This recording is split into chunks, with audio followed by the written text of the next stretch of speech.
Okay, તો વિદ્યાર્થી મિત્રો, આપણે જે કેમેસ્ટ્રીની અંદર, રસાયણ વિજ્ઞાનની અંદર જે બેઝિક કન્સેપ્ટ છે તેની અંદર સૌથી મહત્વની વસ્તુ આવે તે એટલે પરમાણુ વિશેનો કન્સેપ્ટ, પરમાણુની રચના તે તમે જોયો. ત્યારબાદ પરમાણુની આજુબાજુ જે ઇલેક્ટ્રોનની ગોઠવણી છે, એટલે કે જે તે પરમાણુની ઇલેક્ટ્રોન રચના કઈ રીતની આપણે દર્શાવી શકીએ તે પણ જોયું. ત્યાર પછી જે મહત્વનો જે કન્સેપ્ટ છે તે એટલે કે આવર્ત કોષ્ટક, કે આપણું જે સમગ્ર આવર્ત કોષ્ટક જે છે તેનો સંપૂર્ણ અભ્યાસ કરી અને એમના જે આવર્તનીય ગુણધર્મો છે, વિદ્યુત ઋણતા છે, આ બધા જે છે આયનીકરણ એન્થાલ્પી છે, આ બધા જ આવર્તનીય ગુણધર્મો ની આવર્ત કોષ્ટકની અંદર શું ફેરફાર થાય છે, એ જુદા જુદા તત્વોને આપણે જે વિભાગની અંદર ડિવાઈડ કરીએ છીએ એ પણ આટલું જ મહત્વનું છે. ત્યારબાદ જે અગત્યનો કોન્સેપ્ટ આવે તે એટલે કે રાસાયણિક બંધન, જેને આપણે ઇંગ્લિશની અંદર કહીએ છીએ કેમિકલ બોન્ડિંગ. વિદ્યાર્થીઓ, તમે આગળ દ્રવ્ય વિશે ભણ્યા છો, બરાબર છે? દ્રવ્ય એટલે એક્ચ્યુઅલી શું છે તો તમે જાણો છો કે જે કંઈ છે, જે પદાર્થ જગ્યા રોકે, બરાબર છે, અને કદ ધરાવે છે, જેને આપણે શું કહીએ છીએ? દ્રવ્ય કહીએ છીએ. સામાન્ય રીતે આ જે દ્રવ્ય છે જેને આપણે ઇંગ્લિશમાં મેટર કહીએ છીએ, આ જે દ્રવ્ય જે છે તે દ્રવ્ય છે તે શેનું બનેલું હોય છે? તો આપણે કહી શકીએ કે દ્રવ્યની અંદર એક કરતાં વધારે ઘટકો આવેલા હોય છે. તે ઘટક તરીકે અણુ પણ હોઈ શકે, પરમાણુઓ પણ હોઈ શકે, આયનો પણ હોઈ શકે, પણ ટૂંકમાં જો મારે કહેવું હોય તો દ્રવ્ય છે તે કોઈ એક ઘટકનું હંમેશા બનેલું નથી હોતું. એમની અંદર છે તે એક કરતાં વધારે ઘટકો છે તે આવેલા હોય છે. સામાન્ય રીતે તમે જાણો છો કે જે પરમાણુઓનો જે સમૂહ છે, બરાબર છે, પરમાણુઓનો જે સમૂહ છે તેને આપણે શું કહીએ છીએ? તો કે તેને આપણે અણુ કહીએ છીએ. આ પણ તમે સારી રીતે જાણો છો. સાથે સાથે આપણા જે નિષ્ક્રિય વાયુઓ છે, helium, neon, argon, krypton, xenon, radon, જેને આપણે ઉમદા વાયુઓ કહીએ છીએ, નિષ્ક્રિય વાયુઓ કહીએ છીએ, શૂન્ય સમૂહના તત્વો પણ કહીએ છીએ, કે એ સામાન્ય રીતે મુક્ત સ્વરૂપમાં હોય છે. એટલે તે એકલા જ હોય છે, એ પરમાણુ સ્વરૂપે જ અસ્તિત્વ ધરાવે છે. એ છે તે કોઈની જોડે બંધનથી જોડાયેલા હોતા નથી. પરંતુ આ જે નિષ્ક્રિય વાયુ છે તે સિવાયના બાકી બધા જે તત્વો છે, તે બાકી તત્વો છે તે કોઈને કોઈ રીતે છે તે એકબીજા સાથે છે તે જોડાયેલા હોય છે, બરાબર છે? તેઓનો છે તે સમુચ્ચય હોય છે. તો અહીંયા જે આપણે ડિસ્કસ કરવું છે કે આવા જ્યારે પરમાણુઓ એકબીજા સાથે જોડાયેલા હોય છે તો એની વચ્ચે જે બંધ છે, એની વચ્ચે જે બળ છે તે શું છે, તેનો છે તે આપણે અહીંયા છે તે અભ્યાસ કરવાનો છે. તો અહીંયા પહેલા તો રાસાયણિક બંધ, જેને આપણે કહીએ છીએ કેમિકલ બોન્ડ, તો એ રાસાયણિક બંધ એટલે શું? તો આપણે કહી શકીએ કે જુદા જુદા જે રાસાયણિક સ્પીસીસ જે છે, આપણે શું કહી શકીશું? તો કે જુદા જુદા રાસાયણિક સ્પીસીસ જે છે, સ્પીસીસમાં રહેલા, બરાબર, જુદા જુદા રાસાયણિક સ્પીસીસ ની અંદર રહેલા જુદા જુદા ઘટકો, એ ઘટક તરીકે પરમાણુ પણ હોઈ શકે, એ ઘટક તરીકે અણુ પણ હોઈ શકે, એ ઘટક તરીકે આયનો પણ હોઈ શકે. તો આવા જુદા જુદા ઘટકોને એકબીજા સાથે સાંકળી રાખતા બળને, સાંકળી રાખતા બળને આપણે શું કહીએ છીએ? તો કે રાસાયણિક બંધ કહીએ છીએ. બરાબર છે કે જુદા જુદા રાસાયણિક સ્પીસીસ જે છે એમની અંદર રહેલા જે જુદા જુદા ઘટકો છે, ઘટક તરીકે અણુ પણ હોઈ શકે, પરમાણુઓ પણ હોઈ શકે, આયન પણ હોઈ શકે, જેને આપણે કોન્સ્ટિટ્યુટ પાર્ટિકલ્સ જેને કહેવાય છે. તો આવા જુદા જુદા ઘટકોને એકબીજા સાથે જે સાંકળી રાખતું જે બળ છે તે બળને આપણે કહીએ છીએ રાસાયણિક બંધ. બરાબર, આ બંધના પ્રકારોને તે બધું આપણે આગળ જોઈશું, પણ ઇન શોર્ટ કેવું હોય તો આપણે કહીએ છીએ રાસાયણિક બંધ. દાખલા તરીકે પાણી છે, તો પાણીનું અણુસૂત્ર તમે જાણો છો કે H2O. તો H2O ની અંદર ઓક્સિજન, હાઇડ્રોજન રહેલા છે, પરમાણુઓ. તો આ પરમાણુ ઓક્સિજન અને હાઇડ્રોજનને જે જકડી રાખતું જે બળ છે એને આપણે કહીશું રાસાયણિક બંધ. હવે આ રાસાયણિક બંધને સમજવા માટે ઘણા બધા પ્રશ્નો છે તે ઉપસ્થિત થાય. તમને ખબર છે, ખ્યાલ હશે કદાચ કે ભાઈ ઘણા બધા સ્પીસીસ અથવા તો ઘટકો છે તે એકબીજા સાથે જોડાય છે, એટલે કે એમની વચ્ચે આવું બંધ શક્ય બને છે. ઘણા બધા સ્પીસીસ જે છે તેની સાથે આવા ઘટકો એકબીજા સાથે જોડાઈ શકતા નથી, એટલે કે એમાં આવું બંધ શક્ય બનતું નથી. આવું પણ હોઈ શકે છે. આ ઉપરાંત ઘણા બધા સ્પીસીસની અંદર સંખ્યા અલગ અલગ હોય છે. અમુકમાં 2 અણુ હોય, અમુકમાં 5 અણુ જોડાઈ શકે છે, એની પણ એક લિમિટેશન છે. અને આવા જે રાસાયણિક સ્પીસીસ જે છે તેઓ ચોક્કસ આકાર પણ ધરાવે છે, આકાર ધરાવતા નથી પણ. તો આવા બધા પ્રશ્નો જે છે, આવા બધા પ્રશ્નોનો આપણે જવાબ આપવા માટે અહીંયા જુદા જુદા છે તે વાદ છે તે આપણે ભણવાના છે. તમે પરમાણુનું બંધારણ સમજવા માટે ઘણા બધા એની જે ધારણાઓ છે, અભિગમો છે તે ભણ્યા છે.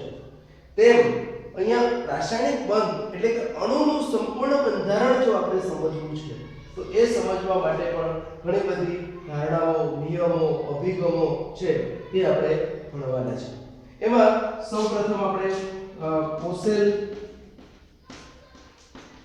લુઈસ અભિગમ આવશે. ત્યાર પછી VSEPR એટલે કે વેલેન્સ સેલ ઇલેક્ટ્રોન પેર રિપલ્શન સંયોજકતા કોષ વેલેન્સ સેલ ઇલેક્ટ્રોન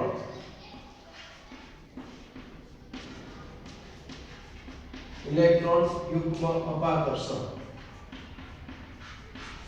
વાદ છે તે આપણે જોશું. ત્યારબાદ સંયોજકતા બંધનવાદ,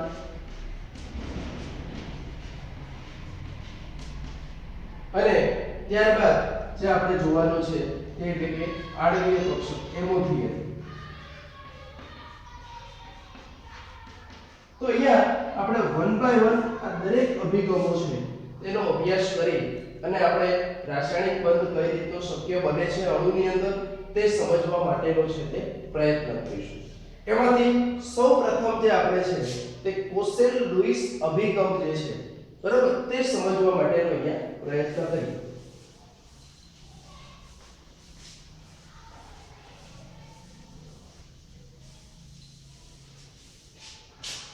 તો પહેલું આપણે જોવાનું છે તે કોસેલ લુઈસ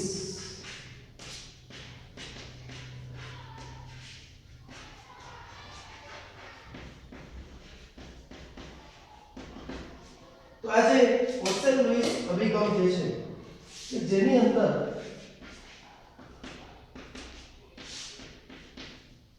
અહીંયા મેં તમને જેમ કીધું તે રીતનું કે અણુ બંધારણ સમજાવવા માટેના જુદા જુદા વાદ છે. તે પૈકીનું જે સૌપ્રથમ આની જે શરૂઆત કરેલી છે, જેને આપણે જે પ્રારંભ કરેલો છે તે એટલે આપણો કોસેલ અને લુઈસ નામના વૈજ્ઞાનિક. અને એમની અંદર જે લુઈસ જે છે તેણે બિંદુ નિરૂપણ દ્વારા જે કઈ રીતનું ઇલેક્ટ્રોન છે તે આપલે કરે છે તેમની સમજૂતી છે તે આપેલી છે. અહીંયા લુઈસે સૌપ્રથમ એવી કલ્પના કરી કે જે પરમાણુ છે તે પરમાણુને એને કર્નલ તરીકે કલ્પ્યો છે. બરાબર પરમાણુને છે તેમણે બે ભાગ, એક ભાગ એટલે કર્નલ વાળો ભાગ અને જેને ધન ભારિત કીધું છે, ધન ભારિત કર્નલ, અને બીજો ભાગ એટલે એને કીધું છે સંયોજકતા કોષ, સંયોજકતા કોષ અથવા તો ઇલેક્ટ્રોન. આ કર્નલની અંદર શું આવે છે કે કર્નલમાં બે ભાગ આવે છે. કર્નલની અંદર બે ભાગ આવે છે. એક તો એનું પરમાણુ કેન્દ્ર વાળો ભાગ, તમે જાણો છો કે જેમાં પ્રોટોન ન્યુટ્રોન છે અને તે ધન બીજભારિત છે, અને બીજો જે ભાગ છે તે એટલે અંદરની કક્ષામાં અથવા તો કોષમાં ભરાયેલા ઇલેક્ટ્રોન. બરાબર પણ હંમેશા પ્રોટોન અને ઇલેક્ટ્રોનની સંખ્યા સમાન હોય. બરાબર પણ આ બેનું જો લઈએ પરમાણુની અંદર પ્રોટોન અને જો આપણો તટસ્થ પરમાણુ હોય તો એની અંદર પરમાણુ અને ઇલેક્ટ્રોનની પરમાણુની અંદર પ્રોટોન અને ઇલેક્ટ્રોનની સંખ્યા સરખી હોય એટલે પરમાણુ તમારો તટસ્થ હોય છે. પણ અહીંયા તમે પરમાણુ કેન્દ્રની અંદર પ્રોટોનની સંખ્યા સરખી લેવાની છે, પણ ઇલેક્ટ્રોનના બે ભાગ પડી ગયા. એક સંયોજકતા ઇલેક્ટ્રોન એટલે કે બાહ્ય કોષમાં રહેલા ઇલેક્ટ્રોન અને બીજા છે તે અંદરના કક્ષકમાં રહેલા ઇલેક્ટ્રોન. એટલે ઓબ્વિયસલી પ્રોટોન કરતા આ ઇલેક્ટ્રોનની સંખ્યા કેવી હશે? ઓછી હશે. એટલા માટે ઓવરઓલ આ ભાગ કેવો બને? ધનભારિત બને. અને આ ભાગમાં તો માત્ર છે તે આપણે ઇલેક્ટ્રોન જ લીધા છે એટલે તે કેવો બનશે તો કે ઋણ. બરાબર છે. એટલે આવી રીતનું એને લુઈસ નામના વૈજ્ઞાનિકે પરમાણુની આ રીતની કલ્પના કરી છે. દાખલા તરીકે હું તમને ઉદાહરણ આપી લઉં કે સોડિયમ શું ખૂબ જ જાણીએ તો સોડિયમ માટે તમને ખબર છે કે 1s2 2s2 2p6 and 3s1 any electron રચના છે. તો એ પૈકી તમે જાણો છો કે આટલો જે ભાગ બરોબર તે કોઈ રાસાયણિક પ્રક્રિયામાં જે અંદરની કક્ષકમાં ભરાયેલા જે ઇલેક્ટ્રોન છે જેને આપણે કોર ઇલેક્ટ્રોન્સ પણ કહીએ છીએ. તો આવા જે કોર ઇલેક્ટ્રોન છે તે આવા કોર ઇલેક્ટ્રોન છે તે કોઈ પણ પ્રકારની રાસાયણિક પ્રક્રિયામાં ભાગ લેતા નથી. અને અહીંયા તમે જાણો છો કે સોડિયમમાં 10 ઇલેક્ટ્રોન છે અને સોડિયમની અંદર આ 10 ઇલેક્ટ્રોન થયા અને સોડિયમના પરમાણુ કેન્દ્રની અંદર 11 પ્રોટોન છે. તમે જાણો છો કેમ કે તે એનો પરમાણુ ક્રમાંક 11 છે એટલે એની કેન્દ્રની અંદર 11. તો તમે જોઈ શકો કે 11 પ્રોટોન અને 10 ઇલેક્ટ્રોન એટલે ઓવરઓલ આ કેવો વિભાજિત થયો? પોઝિટિવ. એટલે આ જે આખો ભાગ થયો, આ જે ભાગ છે આ કર્નલ શબ્દ આગળ પણ આવશે એટલે હું તમને બહુ ક્લિયર કહી દઉં કે આ જે ભાગ થયો તેમણે શું કીધું તો કે ધન વીજભારિત. ધન વીજભારિત શા માટે થઈ તે મેં તમને સમજાવ્યું. આ રીતે આપણી ધન વીજભારિત કર્નલ થઈ. અને અહીંયા છે આજે બીજો એક ભાગ આપણને જોવા મળ્યો 3s1. બરાબર આ આપણું થયું સંયોજકતા ઇલેક્ટ્રોન. બરાબર તે આપણા થયા સંયોજકતા ઇલેક્ટ્રોન. તો અહીંયા રાસાયણિક પ્રક્રિયા માટે જવાબદાર કોણ છે તો કે માત્ર ને માત્ર સંયોજકતા ઇલેક્ટ્રોન છે તે જવાબદાર છે. અને એ સંયોજકતા ઇલેક્ટ્રોનની મેક્સિમમ સંખ્યા કેટલી હોઈ શકે તો કે લુઈસે કીધું કે તે સંખ્યા આપણને 8 જોવા મળશે. બરોબર તે મેક્સિમમ સંખ્યા કેટલી જોવા મળશે તો કે 8 જેટલી એમની મેક્સિમમ સંખ્યા જોવા મળશે. તો આ જે 8 ઇલેક્ટ્રોન હશે તો એમને દર્શાવવા માટે એણે સમજાવ્યું કે એક સમઘન આપણે લઈએ. તો સમઘન આપણે લઈએ અહીંયા હું તમને ઇન્ડિકેટ કરું. આ બરાબર તમને કર્નલનો ખ્યાલ આવી ગયો છે શું કહેવા માંગે છે. બરાબર આ ઉદાહરણ બાદ હવે જે આપણા 8 ઇલેક્ટ્રોન એણે કીધું કે સમઘનના 8 ખૂણા ઉપર એ દર્શાવી શકીએ આપણે. એટલે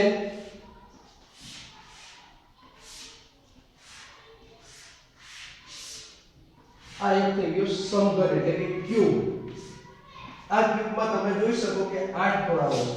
બરાબર છે. આ 1 2 3 4 5 6 7 અને 8 ખૂણાઓ.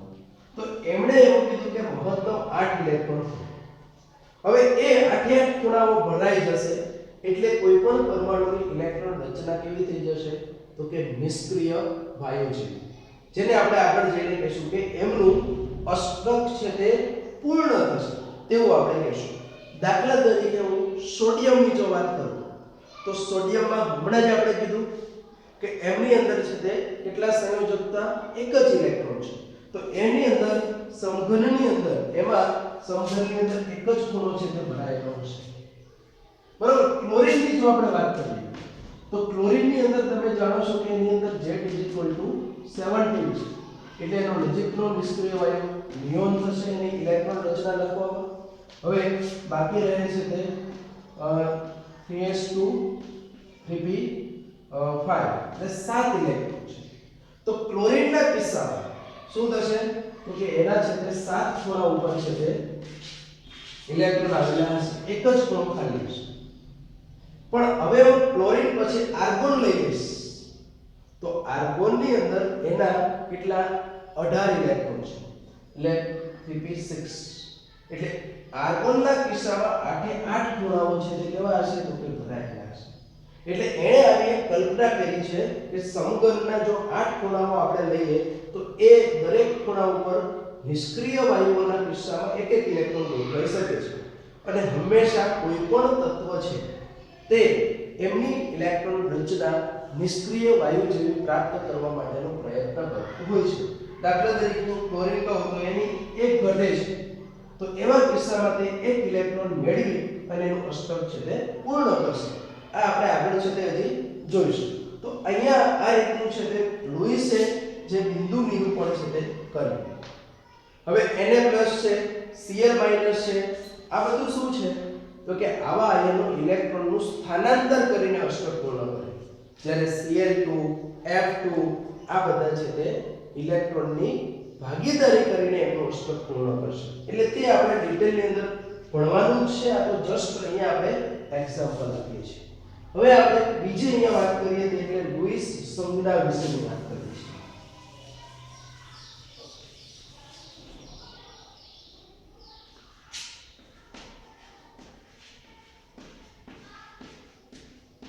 તો અહીંયા જે લુઈસ સંજ્ઞાની મારે જે વાત કરવાની છે એમની અંદર લુઈસ નામના વૈજ્ઞાનિકે કીધું કે કોઈ પણ તત્વ આપણે લઈએ તો તે તત્વની આજુબાજુ એમની અંદર રહેલા જે સંયોજકતા ઇલેક્ટ્રોન છે તે સંયોજકતા ઇલેક્ટ્રોનનું નિરૂપણ બિંદુ દ્વારા કરી શકીએ. એટલે એને આપણે લુઈસ બિંદુ નિરૂપણ પણ કહીએ છીએ. દાખલા તરીકે હું વાત કરું તો કે lithium, beryllium, boron, carbon, nitrogen, oxygen, neon. તો અહીંયા તમે જો અહીંયા બીજું કંઈ નથી, Z = પરમાણુ ક્રમાંક લિથિયમનો 4. આ આપણું એક બીજું આવર્ત આપણે લીધેલું છે, આવર્ત કોષ્ટકનું સેકન્ડ આવર્ત. 4 બેરિલિયમનો લિથિયમનો 3, બેરિલિયમનો 4, બોરોનનો 5, કાર્બનનો 6, નાઇટ્રોજનનો 7, ઓક્સિજનનો 8, નિયોનનો અહીંયા ક્લોરીન આપણે લઈ લઈએ અને પછી આપણે નિયોનનો 10. બરાબર. નિયોનની અંદર છે તે આપણને આ રીતે 10 છે તે જોવા મળશે. તો અહીંયા હવે અહીંયા ભલે એનો પરમાણુ ક્રમાંક 3 છે પણ સંયોજકતા ઇલેક્ટ્રોન તો માત્ર કેટલા હશે તો કે એક જ હશે. બરાબર છે, કેમ કે બે એનું નિષ્ક્રિય વાયુ જોઈ લીધું તો એ સંયોજકતા ઇલેક્ટ્રોનને હું અહીંયા બિંદુ દ્વારા એક દર્શાવીશ. બેરિલિયમમાં 4 છે પણ એમાં સંયોજકતા ઇલેક્ટ્રોન તો કેટલા હશે તો કે 2 જ હશે. બોરોનની અંદર છે તે કેટલા હશે તો કે 3 હશે. કાર્બનની અંદર કેટલા હશે તો કે 4 હશે. નાઇટ્રોજનની અંદર કેટલા હશે તો કે 5. ઓક્સિજનની અંદર તમે જાણો છો કે 6 હશે. ક્લોરીનની અંદર છે તે કેટલા સંયોજકતા ઇલેક્ટ્રોન હશે તો કે 7 હશે. નિયોનની અંદર પૂરેપૂરા કેટલા થઈ જશે તો કે 8 સંયોજકતા ઇલેક્ટ્રોન હશે. તો એમની આજુબાજુ સામાન્ય રીતે સંયોજકતા ઇલેક્ટ્રોન કેટલા હશે તો આપણે જાણીએ છીએ કાં તો એનો સમૂહ નંબર આપણે લઈએ. બરાબર છે. દાખલા તરીકે આપણે લઈએ આ લિથિયમ અને બેરિલિયમ છે તે આલ્કલી ધાતુ તત્વ છે. આલ્કલી અને આલ્કલાઇન ધાતુ તત્વ છે. તો એમના કિસ્સામાં આપણે એ સમૂહ આ સમૂહ નંબર 1 નું સમૂહ નંબર 2 નું તત્વ છે તો એમાં એનો સમૂહ નંબર છે તે જેના સંયોજકતા ઇલેક્ટ્રોન થયા. પછી પી વિભાગમાં આપણે જે boron carbon nitrogen oxygen fluorine neon તો આ બધામાં એમનો સમૂહ નંબર છે તે એને માઈનસ આપણે 10 કરીએ છીએ બરાબર. દાખલા તરીકે બોરોન છે તે 13 સમૂહનું તત્વ છે તો 13 - 10 એટલે 3 14 - 10 એટલે અને એની જો ઋણ આપણે લેવી હોય તો જે જવાબ આવે છે 10 માંથી એને માઈનસ આપણે 8 કરીએ છીએ. એ આપણે આવર્ત કોષ્ટક વાળા ચેપ્ટરમાં શીખી ગયા છીએ. તો અહીંયા ટૂંકમાં જો મારે કહેવું હોય તો જે તે એની અંદર સંયોજકતા ઇલેક્ટ્રોનની સંખ્યા જે છે આમને આપણે એની આજુબાજુ બિંદુ રૂપે છે તે દર્શાવીએ છીએ જેને આપણે કહીએ છીએ લુઈસ બિંદુ નિરૂપણ બરાબર. જેને આપણે શું કહીએ છીએ તો કે લુઈસ બિંદુ નિરૂપણ. હવે આજે આપણું લુઈસ બિંદુ નિરૂપણ છે તો એમના માટે કોસેલ નામનો જે વૈજ્ઞાનિક છે અહીંયા આપણે લુઈસની વાત કરી ત્યારબાદ જે કોસેલ નામના વૈજ્ઞાનિક જે છે તે કોસેલ નામના વૈજ્ઞાનિકે થોડી ઘણી પૂર્વધારણાઓ આપેલી છે. એના સંદર્ભમાં તો કે જે રાસાયણિક બંધન છે તે રાસાયણિક બંધનના સંદર્ભમાં કોસેલ નામના વૈજ્ઞાનિકોએ જે પૂર્વધારણાઓ આપી છે તે આપણે હવે જોવાની છે. તો અહીંયા આપણે કોસેલ લુઈસ અભિગમ છે તેની અંદર જે કોસેલે આપણને સમજાવ્યું છે તેનું અહીંયા આપણે છે તે ડિસ્કસ કરવાનું છે. તો એણે રાસાયણિક બંધનના સંદર્ભમાં કોસેલે અગત્યતા અહીંયા સમજાવી આપી. એમણે એવું કીધું કે આવર્ત કોષ્ટકની જો આપણે વાત કરીએ તો એમાં જે સૌથી વધુ વિદ્યુત ઋણ તત્વો છે તે તમે જાણો છો કે સમૂહ નંબર 17 એ 17મા સમૂહના જે હેલોજન છે તે કેવા છે તો કે સૌથી વિદ્યુત ઋણ તત્વો છે અને સમૂહ નંબર 1 જેને આપણે કહીએ છીએ આલ્કલી ધાતુ જે આવર્ત કોષ્ટકમાં સૌથી વધુ કેવા છે તો કે સૌથી વધુ વિદ્યુત ધન તત્વો છે બરાબર. આ તમે સારી રીતે આવર્ત કોષ્ટકમાં જાણો છો કે આવર્ત કોષ્ટકમાં ડાબી બાજુથી જમણી બાજુ જઈએ તેમ એની વિદ્યુત ઋણતામાં વધારો થાય. એટલા માટે હેલોજન છે તે સૌથી વધારે વિદ્યુત ઋણ તત્વો છે જ્યારે સમૂહ 1 ની જે આલ્કલી ધાતુ છે તે સૌથી વધુ વિદ્યુત ધન તત્વો છે. હવે આ બંને જે તત્વો છે તે કોનાથી છૂટા પડે છે તો 17 પછી તમે જાણો 18 છે 18 સમૂહ પછી પાછું શું આવશે પહેલેથી આલ્કલી ધાતુ એટલે કે આ બંને છે તે સમૂહ નંબર 18 ના જેને આપણે કહીએ છીએ નિષ્ક્રિય વાયુ એ બંને આ સૌથી વધુ વિદ્યુત ઋણ તત્વ હેલોજન અને સૌથી વધુ વિદ્યુત ધન તત્વ આપણા જે છે તે એટલે આપણે કહીએ છીએ કે આલ્કલી ધાતુ આ બંને છે તે 18મા સમૂહના તત્વો એટલે કે નિષ્ક્રિય વાયુ છે તે નિષ્ક્રિય વાયુથી છે તે બંને છૂટા પડે છે તેવું અહીંયા આપણે છે તે કહી શકીએ છીએ બરાબર. આ એક વસ્તુ પહેલું એને આ વસ્તુ સમજાવ્યું છે. સેકન્ડ થિંગ્સ કે અહીંયા હેલોજન તત્વો જે છે તે હેલોજન તત્વ છે તે કેવા છે તો કે ઋણ વીજભારિત છે. તો કે હેલોજન તત્વ છે તે ઇલેક્ટ્રોન મેળવીને કેવા બને છે ઋણ ભારિત બને છે જ્યારે આ આલ્કલી ધાતુ છે એટલે કે સમૂહ 1 ના તત્વો છે તે ઇલેક્ટ્રોન ગુમાવીને કેવા બનતા હોય છે તો કે ધન ભારિત બને છે બરાબર છે. હેલોજન તત્વ ઇલેક્ટ્રોન મેળવીને કેમ કે વધારે વિદ્યુત ઋણ છે એટલે ઇલેક્ટ્રોન મેળવવાની વૃત્તિ છે ઇલેક્ટ્રોન મેળવીને ઋણ ભારિત બને છે અને આલ્કલી ધાતુ તત્વો છે તે ઇલેક્ટ્રોન ગુમાવીને કેવા બને છે તો કે ધન ભારિત છે તે બને છે. તો આ વસ્તુ એને સેકન્ડ પોઈન્ટ ની અંદર કન્સિડર કરી છે. થર્ડ પોઈન્ટ ની અંદર કોશલે દર્શાવ્યું કે આ રીતના કોઈ પણ ઇલેક્ટ્રોન મેળવે છે કે પછી ગુમાવે છે પરંતુ તે ઇલેક્ટ્રોન મેળવીને કે ગુમાવીને શું કરે છે તેમની જે ઇલેક્ટ્રોન રચના જે છે તે કોના જેવી પ્રાપ્ત કરે છે તો કે એની ઇલેક્ટ્રોન રચના છે તે નિષ્ક્રિય વાયુ જે છે તેના જેવી પ્રાપ્ત કરે છે અને સામાન્ય રીતે આપણે એવું કહી શકીએ કે એમની અંદર છે તે અષ્ટક પૂર્ણ થતું હોય એટલે NH2 NP6 એટલે 6 ને 2 8 2 ઇલેક્ટ્રોન s કક્ષકમાં 6 ઇલેક્ટ્રોન p કક્ષકમાં એટલે કે NH2 NP6 સ્વરૂપે જે છે તે આપણને જોવા મળે છે એટલે અહીંયા n એટલે આપણો મુખ્ય ક્વોન્ટમ નંબર જેને આપણે કોષ કહીએ છીએ તે મે બી ડિફરન્ટ છે દરેક તત્વની અંદર 2 3 4 5 6 એ રીતનો અલગ અલગ હોઈ શકે પણ જનરલી છે તે જનરલી આપણે એની અંદર એવું કહી શકીએ કે એમની જે ઇલેક્ટ્રોન રચના જે છે તે મેળવીને અથવા તો ગુમાવીને બરાબર નિષ્ક્રિય વાયુ જેવી અને એમની અંદર છે તે એટલે કે NH2 NP6 પ્રકારની એટલે કે ઉમદા વાયુઓ જેવી છે તે આપણને જોવા મળે છે હવે જે અહીંયા ફોર્થ પોઈન્ટની જો આપણે વાત કરીએ તો અહીંયા આપણે કે હેલોજન ઇલેક્ટ્રોન મેળવીને ઋણ વીજભારિત આલ્કલી એટલે કે વધારે વિદ્યુત ધન તત્વો ઇલેક્ટ્રોન ગુમાવીને ધનભારિત બને છે તો આવા ધનભારિત અને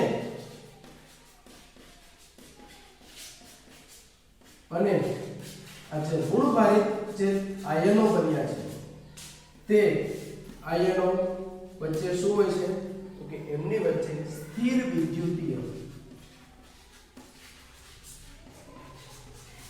આકર્ષણ બળ હોય છે બરાબર છે એમની વચ્ચે શું હોય છે તો કે સ્થિર વિદ્યુતીય આકર્ષણ બળ જે છે તે હોય છે અને એનાથી તે કેવો બને છે તો કે સ્થાયી બને છે આવા સ્થિર વિદ્યુતીય આકર્ષણ બળથી છે તે કેવા બને તો કે સ્થાયી બને છે તો કોષેલ અહીંયા 1 2 3 અને 4 પૂર્વ ધરાવે છે હેલોજન અને આલ્કલી ધાતુ સમૂહ 18 થી છૂટા પડે છે ઋણ વીજભારિત હેલોજન ઇલેક્ટ્રોન મેળવીને બને છે આલ્કલી ધાતુ એટલે કે સમૂહ 1 2 ના તત્વો ઇલેક્ટ્રોન ગુમાવીને ધનભારિત બને છે અને આ બંને કિસ્સામાં તેની ઇલેક્ટ્રોન રચના નિષ્ક્રિય વાયુ જેવી એટલે કે NH2 NP6 પ્રકારની એક્સેપ્ટ હિલિયમ બરાબર નિષ્ક્રિય વાયુમાં હિલિયમમાં માત્ર 2 જ ઇલેક્ટ્રોન છે એને આપણે અહીંયા કન્સિડર કરીશું નહીં અને એવી જ રીતનું આ જે ધનભારિત અને ઋણભારિત આયનો બને છે તે બંને વચ્ચે એક સ્થિર વિદ્યુતીય આકર્ષણ બળને લીધે તે કેવા બને છે સ્થાયી બને છે હવે આ વસ્તુ આપણે ઉદાહરણ દ્વારા સમજીએ બરાબર છે એક્ચ્યુઅલી આની અંદર છે તે આપણને કઈ રીતનું જોવા મળે છે ધારો કે હું અહીંયા વાત કરું છું સોડિયમ તો સોડિયમ માટેની ઇલેક્ટ્રોન રચના તમે જાણો છો કે નિયોન and 3s1 છે હવે આ સોડિયમ છે તે એક ઇલેક્ટ્રોન ગુમાવીને Na+ માં રૂપાંતરિત થયો તો હવે માત્ર એની ઇલેક્ટ્રોન રચના કેવી થઈ ગઈ તો કે આપણે બધી જ વસ્તુ એ કન્સિડર જે પોઈન્ટ છે તે તો નિયોન જેવી થઈ ગઈ બરાબર છે એની ઇલેક્ટ્રોન રચના કોના જેવી થઈ ગઈ તો કે નિયોન જેવી થઈ જશે બીજું હું લઈશ ક્લોરીન આલ્કલી ધાતુ લીધી હવે હેલોજન લીધું તો ક્લોરીન ની ઇલેક્ટ્રોન રચના તમે જાણો છો એનો નજીકનો નિષ્ક્રિય વાયુ સોરી નિયોન પછી 17 ઇલેક્ટ્રોન એટલે 3s2 55 આ તમને ખબર છે ઇલેક્ટ્રોન રચના તમે ભણ્યા છો તો આ વસ્તુ સમજાય હવે આ ક્લોરીન એક ઇલેક્ટ્રોન મેળવે છે એટલે એનું રૂપાંતરણ Cl- માં થાય અહીંયા 17 ઇલેક્ટ્રોન હતા હવે અહીંયા 18 ઇલેક્ટ્રોન થઈ ગયું તો 18 ઇલેક્ટ્રોન એટલે નિષ્ક્રિય વાયુ કયો આવી જશે તો કે આર્ગોન તો તમે જોઈ શકો કે વધુ વિદ્યુત ધન સોડિયમે ઇલેક્ટ્રોન ગુમાવીને એની ઇલેક્ટ્રોન રચના નિષ્ક્રિય વાયુ નિયમ જેવી પ્રાપ્ત કરી છે વધારે વિદ્યુત ઋણ ક્લોરીન જે છે તે વધારે વિદ્યુત ઋણ ક્લોરીન જે હેલોજન છે તેને ઇલેક્ટ્રોન મેળવીને ઋણ વીજભારિત બનીને નિષ્ક્રિય વાયુ આર્ગોન જેવી ઇલેક્ટ્રોન રચના પ્રાપ્ત કરી છે હવે આ બંને જે છે Na+ અને Cl- છે તે NaCl સ્ફટિકમય ઘન પદાર્થમાં એ બંને વચ્ચે છે તે સ્થિર વિદ્યુતીય આકર્ષણ બળ છે અને સ્ફટિકમય ઘન પદાર્થ જે છે તે સ્ફટિકમય ઘન પદાર્થમાં રૂપાંતરિત થશે તો આ જે આપણે NaCl નું એક્ઝામ્પલ લીધું એવી જ રીતનું હું તમને બીજું CaF2 જે છે તેનું ઉદાહરણ આપીને સમજાવું કે કેલ્શિયમ એટલે જે કેલ્શિયમ છે તેની તમને ખબર છે કે 20 એનો પરમાણુ ક્રમાંક છે એટલે એ આર્ગોનના 18 અને આર્ગોન નિષ્ક્રિય વાયુ સ્વરૂપે છે એટલે આપણે 4s2 એટલે 20 ઇલેક્ટ્રોન થઈ રહ્યા છે આપણે જોયું. તો અહીંયા કેલ્શિયમ 2 ઇલેક્ટ્રોન મુક્ત કરશે કેમ કે એને એની ઇલેક્ટ્રોન રચના આર્ગન જેવી પ્રાપ્ત કરવી છે તો 2 ઇલેક્ટ્રોન ગુમાવવા પડશે એટલે કે હવે 18 જ ઇલેક્ટ્રોન બાકી રહી ગયા એટલે શું થશે માત્ર. એ જ રીતનો હું અહીંયા લો ફ્લોરિન. તો તમે જાણો છો કે ફ્લોરિન માટે અહીંયા હિલિયમ પછી કેટલા હશે ઇલેક્ટ્રોન તો કે 2 ને 2 2s2 2p5 5 ને 2 7 ને 2 9 ફ્લોરિનનો 9 કરવાનો પ્રભાવ છે. હવે આ ફ્લોરિન એક ઇલેક્ટ્રોન મેળવશે એટલે હવે તેનું રૂપાંતરણ F- માં થાય એટલે હવે એની નિયોન 10 ઇલેક્ટ્રોન થઈ જાય. અહીંયા છે તે 9 ઇલેક્ટ્રોન્સ હતા એમાંથી અહીંયા 10 ઇલેક્ટ્રોન થઈ ગયા એટલે તે F- સ્વરૂપે છે તો અહીંયા અસ્તિત્વ ધરાવશે. પણ અહીંયા 2 ઇલેક્ટ્રોન મુક્ત થાય છે એટલે 2 ફ્લોરિન છે તે 2 ઇલેક્ટ્રોન મેળવશે અને 2 to F- માં રૂપાંતરિત થશે અને overall Ca+2 plus 2F- is called CaF2 બરાબર. એમનું રૂપાંતરણ છે તે CaF2 કે જ્યાં કેલ્શિયમ અને ફ્લોરાઇડ વચ્ચે સ્થિર વિદ્યુતીય આકર્ષણ બળ છે. તો અહીંયા આપણે કહી શકીએ કે જે વિરુદ્ધ વીજભાર ધરાવતા આયન એટલે કે ધન વીજભાર એટલે કે ધન આયન અને ઋણ આયન વચ્ચે બરાબર ધન આયન અને ઋણ આયન વચ્ચે જે સ્થિર વિદ્યુતીય આકર્ષણ બળ જે છે તેના પરિણામ સ્વરૂપે રચાતો જે બંધ છે તે બંધને આપણે કહીએ છીએ વિદ્યુત સંયોજકતા બોન્ડ એટલે કે ઇલેક્ટ્રોવેલેન્ટ બોન્ડ. બરાબર. શું આપણે કીધું કે ધન આયન અને ઋણ આયન વચ્ચે બરાબર ને ધન આયન અને ઋણ આયન વચ્ચે ના સ્થિર વિદ્યુતીય આકર્ષણને લીધે વિરુદ્ધ વીજભાર છે એટલે આકર્ષણ થવાનું લીધે રચાતા બંધને આપણે શું કહેશું કે વિદ્યુત સંયોજકતા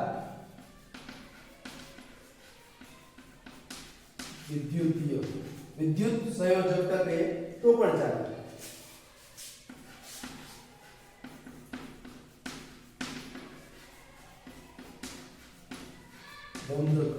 ઇલેક્ટ્રોવેલેન્ટ અથવા તો આપણે એને આપણી ભાષામાં આયનિક બોન્ડ પણ કહીએ છીએ.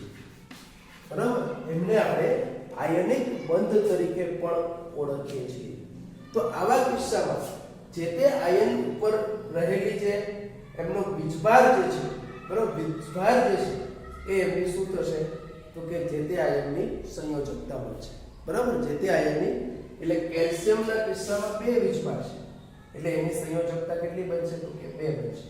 ફ્લોરિનના કિસ્સામાં 1 વીજભાર ઋણ વીજભારી છે તો એની સંયોજકતા કેટલી વિદ્યુત સંયોજકતા તો કે 1 બનશે. તો આ રીતનું આપણે છે તે સમજી શકીએ છીએ. લુઈસ કોસેલ અભિગમ છે. હવે આ લુઈસ કોસેલ અભિગમ માટેનો આપણે આયોનિક બંધનો સિદ્ધાંત સમજવો. આવી જ રીતનો આપણે સંયોજકતા બંધનો પણ સિદ્ધાંત સમજીશું. પણ એમની પહેલા આપણે જોઈશું કે અષ્ટકનો નિયમ. બરાબર. એમની પહેલા આપણે જોઈ લઈએ એટલે કે અષ્ટકનો નિયમ.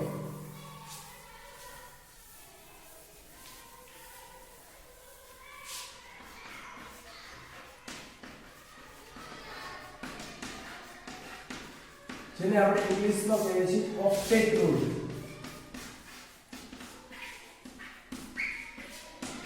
તો આ લુઈસ અને કોસેલ નામના વૈજ્ઞાનિકોએ આ રીતનો એક અષ્ટકનો નિયમ આપ્યો કે જેની અંદર આપણે કહી શકીએ કે કોઈ પણ તત્વ જે છે તે કોઈ પણ તત્વ એનું ઇલેક્ટ્રોન અષ્ટક પૂર્ણ કરવા માટે બરાબર છે તે શું કરી શકે તો કે એના માટે તે ઇલેક્ટ્રોનનું સ્થાનાંતર કરે છે.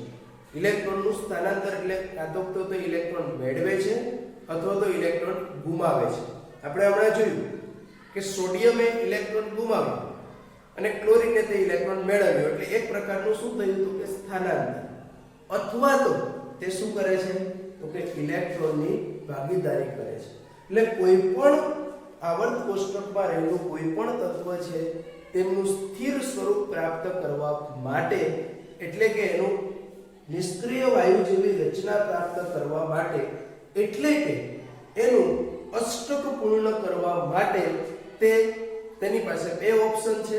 કાં તો તે ઇલેક્ટ્રોનનું સ્થાનાંતર એટલે કે ઇલેક્ટ્રોન મેળવે અથવા તો ગુમાવે છે.